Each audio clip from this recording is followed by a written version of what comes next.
सेवेकरी भाविक सज्जन या गुरुपौर्णिमेच्या निमित्तानं श्री स्वामी समर्थ सेवा केंद्राच्या वतीनं देशभरात असलेल्या सर्व छोट्या मोठ्या केंद्रांवर स्वामी महाराजांचा हा गुरुपौर्णिमेचा उत्सव साजरा होत आहे।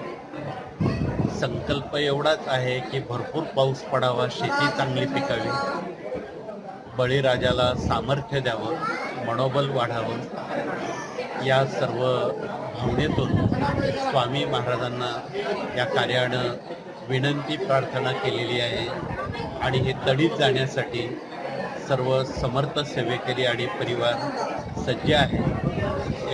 एकादशीपासून आजपर्यंत लाखो सेवेकऱ्यांनी स्वामींना याच संदर्भात विनंती केली आहे आणि आदर्श नागरिक घडले जावेत, निर्व्यसनी पिढी घडली जावी, असा संकल्प राष्ट्रभक्तीपर या कार्यानं समर्थांच्या आणि भारत मातेच्या चरणावर आज ही सेवा रुजू केलेली आहे। आपणा सर्वांना आणि आपल्या वृत्तपत्राच्या वतीनं आम्ही आपणा सर्वांना धन्यवाद देतो। इथे थांबतो। श्री स्वामी समर्थ।